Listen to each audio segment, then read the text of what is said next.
What kind of leading indicators are you tracking? And what's been the best way to give yourself as much transparency into success or not? Yeah, I think it's all funnel metrics, Uh-huh. right? And so, like, we talked a little bit about that just a couple of minutes ago, but it's one, do we have, right, a great way to track, right, each stage of the funnel, right? And do we know what success looks like at each stage? It was critical to shaping who I am today. Like, I developed the whole philosophy around it eventually, but like, you have to learn how to hear no, but you also have to learn how to Uh-huh. practice. And like, I really learned the importance of practicing with yourself in front of your mirror. Have you used any of these new AI tools that have been able to kind of identify when deals might be at risk of stalling or not renewing? Or have you had any exposure to any of those?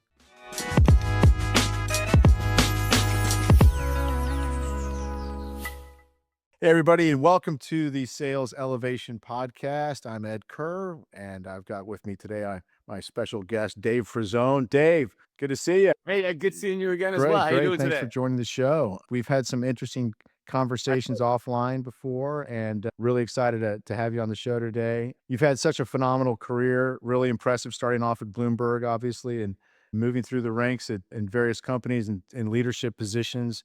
Just to name a few: Zillow, SmartAsset, Angi, of course, recently. Fantastic. And I think I'd love for you to share with the crew kind of a bit of your history in sales leadership, and maybe starting off briefly with what formed you in your early years in those 17 years at Bloomberg. Yeah, I tell you what, thanks for the warm introduction. Some of it's luck, some of it's work, is hard work, and some of it's just, quite frankly, having really good leaders. And I got my start at Bloomberg, interestingly enough. My first job was at a cold caller, as a cold caller at one of those boiler room Uh-huh. shops that you saw in Wolf of Wall Street. Movie Boiler Room, by the way, is spot on. Exactly what that experience was like. So I learned how to call before I learned how to do anything else. So I found Bloomberg by cold calling 200 employment agencies in Manhattan. So, like, again, this is before Monster and before, Indeed and all of this. And there was only the New York Times. And so I went and photocopied it and happened to find Bloomberg. And so a little bit of luck, a little bit of hard work. That's, sort of why I said that earlier. But I mean, look, talk about a great first place to work. Working for Michael Bloomberg before anyone knew who Michael Bloomberg was. Again, dating myself in '93 when Michael was still signing the paychecks, where we had one HR person and everyone was just all in. It was really a remarkable place to work because, yes, there's the cult of personality of Michael, but like, you don't see that success by accident. And so I learned from a very, young in my career how important it was, to be attached to the mission, to love the people you work with, to operate with an underdog attitude, whether you are, number one in your space or whether you are launching a new product. Those types of things are just really important. And so I had great mentors there, great coaches, great coaching methodology. And so very lucky to have faced most of what I have done in my career from those formative years at Bloomberg. That's awesome. I'm kind of curious with the cold calling start. How do you think that initial kind of entry into sales, how did that shape your sales? Or did you develop bad habits that you had to completely overcome? Or was that cold calling experience like critical in terms of shaping who you are today? It was critical of shaping who I am today. Like, I developed the whole philosophy around it eventually, but like, you have to learn how to hear no, but you also have to learn how to Uh-huh. practice. And like, I really learned the importance of practicing with yourself in front of your mirror. I mean, I was making $125 a week as a 1099 living in my parents' house, like pitching my parents, eating peanut butter and jelly sandwiches to make sure that I was going to be successful. And so, yeah, it was great fat foundation. It wasn't, consultative selling, but it was certainly the very basis of not being afraid to hear no and not being afraid of hopping on the phone and then making it happen. It's great. I mean, I think it's interesting today, cold calling has started to really change dramatically just because most people have caller ID. Most people are on a cell phone and they'll be able to determine if they know the number or not, of course. And so I think getting through Hmm. is really difficult. And if you do get through, you've like always, you've just got 5 seconds, to win somebody over. Did you have any kind of a trick or a tactic that you used back in the day or that you might still use to kind of hold somebody's attention for the first 10, 15 seconds? When we were rolling out a mid-market strategy at Angie, it still involved a lot of dials, and I was going through the deck and building out the playbook and building out the motion. And there are really two things when you're cold calling to both overcome indifference. People call it objections. In the first 10 seconds, it's really overcoming indifference, and or and or later on in the call or in the sales process. And there's really two words that like are just so fundamental. And that is, one is really, and second is why. And so you might call, like, let's say you're working at Zillow and you're calling on a real estate agent, and maybe there's a bad reputation in that real estate agent's office about Zillow, and they say, no, I'm not interested. I've heard whatever. And you go, really? Immediately, you immediately introduce Uh-huh. doubt, right? Because it's almost like you've never heard that before. And they go, well, Dave knows how bad Zillow is. And then it's followed by why. So with really, you create that sense of doubt, and then why they have to give you the objection, right? Unless they just hang up on you, or whatever it may be. And once you have the objection and you're prepared, wow, there's nothing that can stop you. And when I'm training new people, I often ask them to not sell the product that we're selling, and like selling like to a friend that they love to do something. So Ed, for instance, what is something you love to do on the weekend? Well, when I lived in California, it used to be hike, but now I'm in Kansas, so I'm not doing much hiking anymore. But now it's really kind of watching my girls' daughter's soccer games. Probably that. Got it. So now as a salesperson, I'm calling you. I know watching soccer games is going to be good for your business, right? I have confidence in my product. I have confidence in what I'm saying, right? And so if I call Ed and say, Ed, what's going on? Hey, Dave, how are you? Great. How about this weekend we go and watch your daughter's soccer game? And you say no. What's the first thing I'm going to say? I'm going to say, Yeah. really? Like, if your wife asks you that question, she's going to say, Right. really? Like, what do you mean you don't want to play soccer? That's insane. Like, why? And so that's the way I always try to approach a sale, whether it be a cold call or whether it be in person for a mid-market sale or a large $1 million enterprise sale, is like, particularly if you're in a company that has a really strong product and has a track record of success. Again, it's not a trick. It's just a tactic to change mindset of the person on the other side of the call, and then find out the Yeah. objection. That's awesome. Yeah, I love that. Last time we spoke, you mentioned something that I thought was so clear and concise and on point when I asked you, as a sales leader, and you've managed, very large teams, which is incredibly difficult for anybody who's been in sales leadership. And you've got to be able to make sure that you're kind of guiding them and leading them with the right true north, if you will. So could you give me a little bit of background on when you mentioned mindset, preparation, and execution? Because I love that. Oh God, yeah. I was wondering where you were going with that. Yeah. Look, for me, I was talking to someone the other day, and they said, "Look, Dave, you manage 100 people, you manage 50 people, 10 people, you manage 1,000 people. Like, how much harder is it to manage 1,000 people?" And yeah, there are certain nuances that make the job more difficult, right? There's a lot more headaches, a lot more things you have to do. But at the end of the day, there's not a really big difference between managing a sales team of 10 and managing a sales team of 1,000 if you have structure and framework with which how you lead your people, how you choose the people that you want to work with, and most importantly, how you coach and train your salesmen, who I would argue to the day is long that they are the most important part of any sales organization. The people one level up from the salesperson, they're everything. And so, yeah, and so when I was, over my career, you think about, well, what are the three most important things? I'm one of those people that thinks in threes, in order to hire, train, develop, and then run a program. To me, it's mindset, preparation, and execution. I think that they're all really important. And so when I am even hiring someone, right, like if I'm going to ask a series of questions, they're going to hone in on those three Mhm. things, right? They have a growth mindset versus a fixed mindset. Do they have a sense of urgency? Like, they don't have to have my energy level. They don't have to be bouncing around the room, but they have to have a sense of urgency and accountability. And are they going to be good teammates and leaders, whether they have the leadership title or not? Yep. And then when I think of preparation, I think, are they learners, right? Will they embrace a culture of self-investment? Do they practice, will they be tenacious in becoming better at what they do? Hugely important. And then when it comes to execution, asking questions of finding out, do they do the work? Yep. Are they doing the blocking and tackling? Following the rules of engagement, things like that. So that's how you apply it to like hiring. But, when I think about, particularly when I think about both inside sales and enterprise sales, or the longer sales cycle, when you're developing your playbook, obviously you want to use data as much as possible to determine how you are going to develop a strategy for that month or for that quarter. But once you say, okay, our goal was to hit this, the data tells us that we have to get into more meetings, or we have to close, our opportunities harder or faster.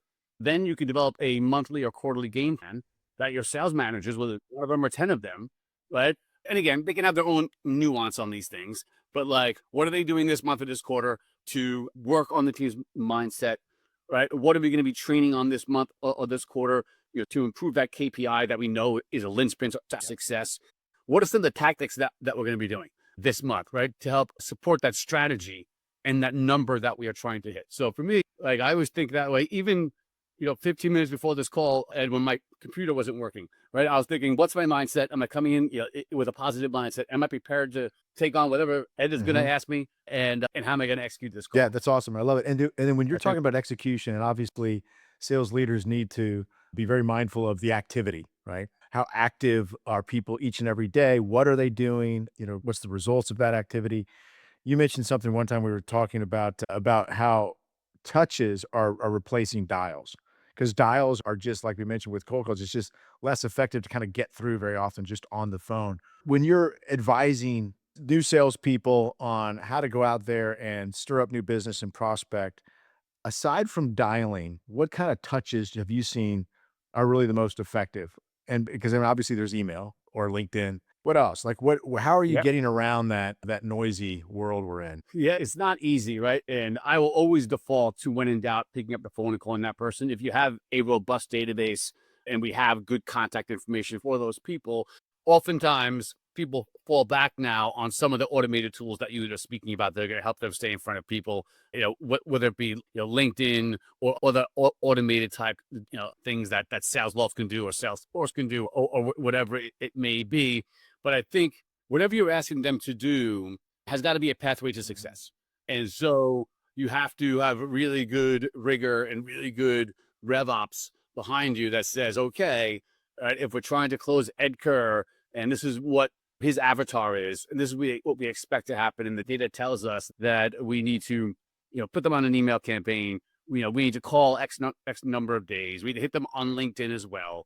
Right, whatever that motion is really important that it's, if possible, unless it's a brand new sales team or a brand new tool that, that we're rolling out, that there's data supporting what we're doing, and that it is not a task that someone has to do. Uh-huh. It is a task that someone wants because they know that is what will help them make their quota, hit their goals, get them to President's Club, whatever it may be. And so telling people to do things for the sake of doing it is like telling my daughter to wash the dishes because I Right. told her to, right? Although I'm not sure if I can give her a better reason than that, to be honest. But the idea, what is the reward? What is the net result? Why should I want to do this? And so for me, a lot of tools out there today, but the more important thing is not which tool or not which touch point, is what works and how are you positioning that to the salespeople. And again, if the VP is saying it to the director is coaching that same thing to the sales managers. It goes from, do it because the boss says so, Uh-huh. to no, this actually. And then even more importantly, if you have teammates that are quote unquote following that path to success and seeing success, then they become your cheerleaders. And those are some of the most important people to have in the foxhole with you. Yep. With the teams, how often have you been able to kind of develop a process where you're able to really understand before the end of the quarter whether your teams are going to be hitting their numbers or not? Like how are you on top able to stay on top of your managers who are staying on top of your reps to make sure that you guys are on pace? What kind of leading indicators are you tracking? And what's been the best way to give yourself as much transparency into success or not? Yeah, I think it's all funnel metrics, Uh-huh. right? And so like you talked a little bit about that just a couple of minutes ago, but it's one, do we have, right, a great way to track, right, each stage of the funnel, right? And do we know what success looks like at each stage? And we're hitting on those numbers, even though the end result might not be there or pacing there once you're 60% through the month. If you have a good dialed in process and we're hitting those numbers, then we should be okay. And it's, there's no time to hit the Uh-huh. panic button. And again, that will also depend upon how lumpy is the sales Yep. cycle, right? It's a lot more a science than art when it's inside salespeople. Where we know 100 dials or 100 touches, Uh-huh. will lead to 20 comps, will lead to 5 demos, will lead to 1 or Yep. 2 sales. But whatever you expect the outcome to be, unless it's something that is showing up in that data saying, oh, wow, we're way off on this, we need to course correct. If things look good, we should trust the process for as long as we possibly can before trying to Yep. pull an audible. Have you used any of these new AI tools that have been able to kind of identify when deals might be at risk of stalling or not renewing, or have you had any exposure to any of those? Unfortunately, in my most recent experience, no, we played Mhm. around and like kind of demoed them, but I can't look anyone in the eye and say we used them full time and it had like a significant impact. Aside from again, automated email campaigns, but things that are reading sentiment around the sale, things that are doing deep dives into each sales conversation to figure out how likely is this deal to close. Not a tremendous amount of experience there. I think usually like if deals are stalling it's somewhere in the allotted Mhm. process, and a good sales manager that's close to their team will understand, outside of just the data, why we're Yep. stalling. And as the service leader, will ask for the resources or will speak to the people they need to speak to in order to change whatever needs to be changed or get whatever support that they need to get. But I can't say I'm steeped in all the latest Well, AI it's well, I knowledge. mean, everything's changing like just from one quarter to the next. I just had the benefit of getting a deep dive on a new technology recently that does just that. It assesses all of a CRM and every single really kind of data point, your Zoom calls, your emails, your CRM, your Slack, and it can actually kind of conduct a lot of the data entry for salespeople. It was just fascinating, and the whole thing was built with agentic technology inside of it. So the AI agents are doing all this automation for the sales team so that they're actually empowered to go out and engage in more conversations. And then it'll, kind of Yeah. keep them on pace. It was really impressive. I was like, wow, it's amazing how so much of this AI stuff is a force multiplier and is really giving management so much more functionality or capability just because of, the automation and saving so much managers' time. It's incredible. Yeah, and yeah, the one comment I was going to make, but you just took the words out of my mouth. If I'm thinking about deploying something, and I know you guys are doing some really cool, cool things at practice around, around conversational AI and helping to train people and get them productive faster. I think a lot of what I hear and see is how to help save the Yeah. salesperson time, how to make the salesperson more efficient. But I would argue that's very important. But I think the more important thing is how is it helping the sales manager's time? Yeah. Because that is again, they're the most important person in the sales organization. And so if it's helping them coach Mhm. better, identify issues Yep. faster, particularly, and again, I'm speaking specifically to the rep's performance, not so much their team Yep. performance. And it can multiply, take him or her off of listening to hours of phone calls and having the call bars, to really understand what's happening in that process. I think is super Yeah, important. it's pretty cool. I'm seeing more and more tools now and we're trying out a couple at practice, and it's exciting. Everything seems to be kind of shifting right in front of us right now. So, hey, so let me ask you this. So, given all of your experience, if you were advising a new sales leader, someone who actually was just elevated into the role, and I'm talking at the manager level first, what would Right. be your advice to that manager? The best thing you could tell him or her in terms of perhaps leadership style or management processes or, systems to put in place. What's your thought? Yeah, I'd say, look, I would say learn from my mistakes. I look back on my days at Bloomberg and you always revert, in my case at least, you revert to the negative always, the things that you could have done better. And I remember suffering from like imposter syndrome, meaning like you're now, me and Ed run the same team together doing the same work. Now I'm his manager and I'm not sure if I deserve it, right? And I'm not sure if I'm ready for it. Do I really belong here? And so I think it's just really important to like be vulnerable, be authentic. When you're connecting with your team, right? They know you're new, and the fake it team, I don't think works in this aspect. Right? And I remember, getting my first couple manager roles and like just trying to be the the authoritative boss, and like really trying to manage process and manage structure and act like I Uh, knew everything when in fact yeah. right. And the minute I cut that nonsense out and learned how to connect with my people, and really work with my people side by side, and show them that I could add value, right, to their sale, to their day to day. I could support them and train them and be a voice for them that helps remove obstacles. I think the sooner that you can be that, the Hmm. better. People see someone trying to fake it all day long, and once you've lost the room, it's very hard to win the room, particularly if there's people on your team that were competing for that same spot and might not love that all of a sudden you are their manager. So I think it be authentic, avoid being an imposter, get and stay in the trenches, and then start developing, your methodology of how you want to coach and manage people. There's a thousand things that we could talk about that fall Yeah, under but that you know what's umbrella. really interesting about that, I think, is authenticity and not being an imposter is why I think salespeople will never be replaced by AI. Because I think people want to buy from people. I think AI can serve as, maybe gathering certain initial discovery or qualifying information or whatever. But it's funny when people find out what we do at practice, a lot of people will tell me, well, all salespeople are going away. It's all going to be AI. I'm like, no, it's not. Because people still want to buy from Yeah, people. Don't you agree? I totally agree. Like, yeah, as long as the person on the other side is a Right. human, but like the more I'd say the more complex the sale, right? The more consultative the sale, the bigger the moat is around that. And so, like, could some B2C sales functions no longer exist because, I would rather be sold the new AT&T plan over a text Right. message, Yep. sure.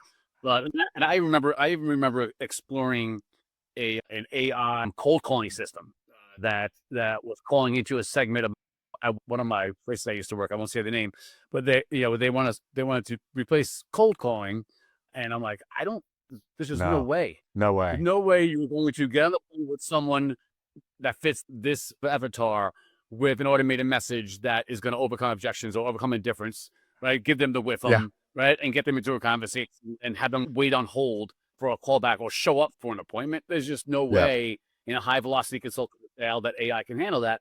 But the smaller the dollar amount, obviously, then the more vulnerable a sales process can be Yep. to automated Yep. solutions. Certainly, customer service is under a lot more threat than that. Sorry, yeah, than Yep. traditional sales.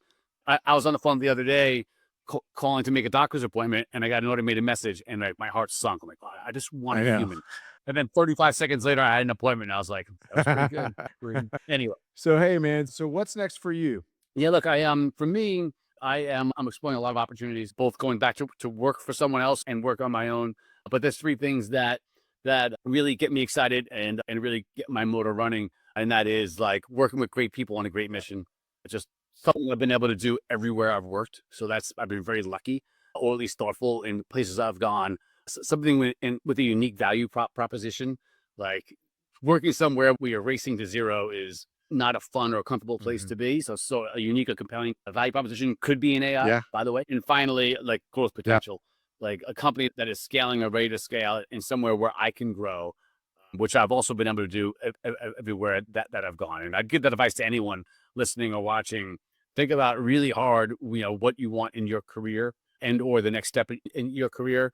And as much as you possibly can, make those things Yeah. non-negotiable and you'll be really happy. Yeah. Well, listen, man, that's awesome. Hey, listen, as we wrap up here, if people want to get in touch with you, what's the best way? What, LinkedIn or? Yeah, the best way is to hit me up on LinkedIn. I have 1,000 unread emails. I have 0 unread messages on LinkedIn. So yeah, I welcome any kind of conversation about leadership, and I appreciate you very much, Ed. This was a Awesome. lot of Dave, fun. always a pleasure, man. Thanks so much for being on the show, and I look forward to seeing you sometime again soon. All right.